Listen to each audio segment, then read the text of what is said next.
Harlem, New York, right? So my father was he he he had a lot of trouble when he was young. So alhamdulillah, he grew up two-parent household. My father was my grandfather was in the household. My grandmother, they were married, so no problems there. But his behavior started to get really bad. So he joined a gang. It first started when he joined the gang, and in the 70s. And he was around 9 when he first joined this gang. And then he started to rise up in the ranks of the gang because he was very brave. He didn't fear people. So he wasn't afraid to fight the rival gang leaders. So after he started to rise up, he started to become like arrogant, you know, and so and his behavior started to become pretty problematic. Like he was getting in trouble in school, and he had a big case. Like he was about to be charged and sentenced for some time for beating up a person in school, another child in school. He just was beating him up because he didn't like his accent. He was from the South, and he was he was making fun of him. So they was actually going to charge him with a kidnapping charge while he was a child himself. But the judge let him off because my grandfather, my father's father, was a police officer. So that was one way that he alhamdulillah didn't get to go to jail. But then another thing came up where my grandmother gave him a Bible, and she tried to encourage him to turn to religion because you're going off on the wrong path. And he hit the Bible down. He smacked it and hit it down and said, "I don't want to read that," right? So so then after that, he started to have these like mystical experiences where he would somebody would knock at the door and he'll know who it was. Somebody would call on the phone, and then he'll know who was on the other line. He'll just say the names. At first, it was fun, and then it was he did it as well, this is just some little power I have, right? But then he started to feel afraid of it. Like, what is this? Like, what? He felt like it wasn't good. Like this isn't something that is good. So then he said he made a prayer. He was only like 13 at this time. He made a prayer and he said, "Oh God, if there is a God, show me the truth," right? And then after that, oh no, I'm sorry. "Oh God, if there is a God, remove this from me." So then after that, it was removed from him immediately. It was gone. So then he realized that there was a God. So he went to church. That was the first place he went. And then he asked the pastor, if Jesus is God, why couldn't he save himself from the cross? And then the pastor said, "Get out of here." He didn't answer the question. So then after that, my father went to the Yellow Pages. So in that time in the 70s, you could go to the Yellow Pages. It was like a big book, and you can look at all the different businesses. So he went to the religion section, and then he found Islam. So he didn't know much about it. So he called the people up, and then he asked them, I guess, a couple questions, and they said, just come by, and we'll explain it to you. So he took. At this point, he was living in Washington, D.C., because he had to leave out of New York because the gang was about to kill him because he wanted to leave the gang. So his family had to escape from Harlem to Washington, D.C. So he took 3 buses to get to the masjid. And if anybody knows Washington, D.C., there's a big embassy. There's a lot of embassies. And then by the embassies, they have one big masjid. So at that masjid, he went to that masjid, and then he asked them about Islam, and then they told him what Islam was, and he was like, "Wow, this sounds like the truth," and he accepted Islam on the spot. And then after that, they just left him to himself. They just was like, go on. And then after that, he had to find the African American Muslims, so the people who was part of like the Wahideen Muhammad community in the 70s. He had to find that community to actually get help and support for them to actually teach him. And so then he started to learn more about Islam. He started to learn Arabic. He went to Detroit and studied for some time. And then after that, he became an imam, like an assistant imam in the masjid in the Bronx, New York. And at that masjid, he met my grandfather.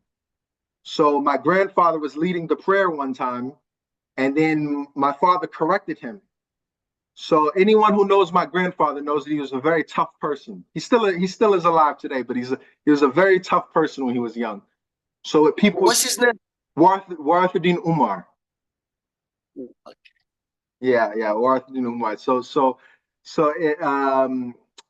So my father corrected him.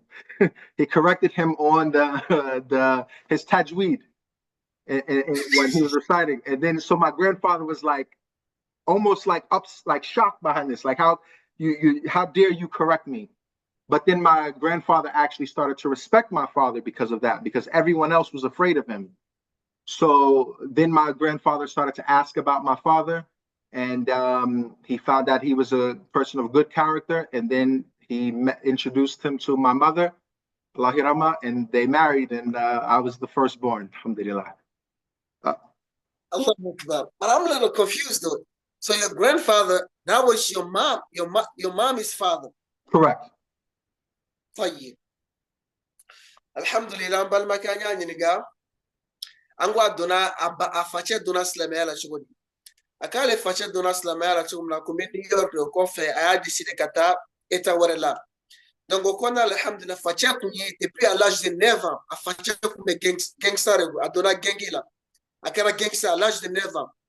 Donc on a la ire ay problème de soro ay do goshi ay demsen do goshi kolla parce que ko be kuma chogum na ko mandaye ay kala ko goshi akunganga problème ba soro quoi mais comme connexion ba afache amokela police o be amoke ka tomba do be police sola donc on a alhamdulillah ma problème so o ko fait ça ni la parce que gangson ma kuma problème soro quoi donc atara yoro là. Si ça commencera avec un problème sur ani fana aka diala tete kanya ani fana mi yere na kala sisa tellement qu'a traumatisé la sisa anarab la état de la sisa asigile meto sokona ni do état kongo sisa aba do mo mi état kongo ni do téléphone sisa aba do mo mi téléphone ti o konna la ko ko peut-être ko ni power ko ni pouvoir de na be ne bolo o ko fe fana anara sira ko me ko ni fana muye ni mo téléphone ti ne be ba kalama ani fana ni mo état kongo ma do mo suku mi do. Au coffre, si ça a décidé qu'à ta église là. À tara non à mamso, à fatia mamso, à lire mamso, à fatia mamso, no yale mamso, au kama, au fenga dama bible dama. À quel cas bible dama, à cela que bible kosina te gafli, kabo abinduma. No chrétien ka gafé. Au coffre, à tara église là dondo, à tara église karamuko niga, pasteur niga, koni Isa alayhi salam, Isa, no Jésus, koni Jésus kunye.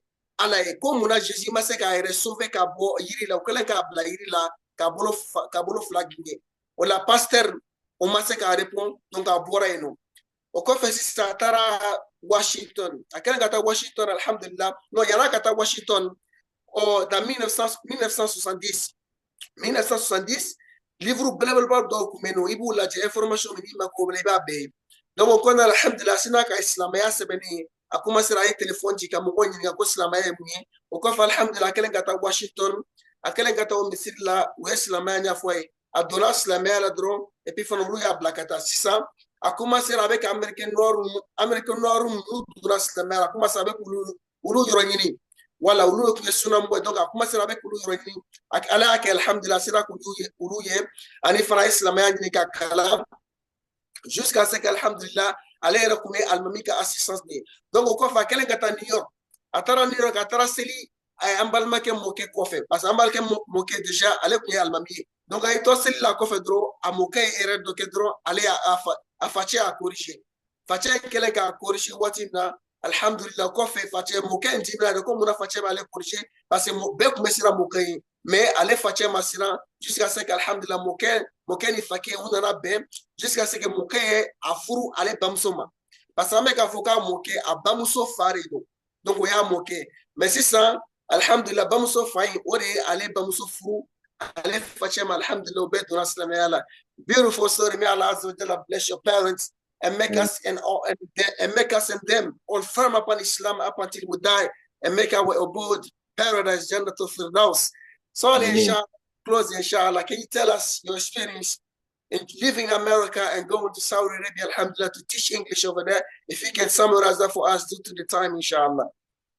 Okay, so very briefly, alhamdulillah, I wanted to live in a Muslim country. My experience in Egypt was something that it's my greatest experience of my life. Still to this day, my time in Egypt was the greatest time of my life. I remember my first experience in Egypt is when I woke up in the morning and I heard the adhan from at least maybe 50 masajid in the area.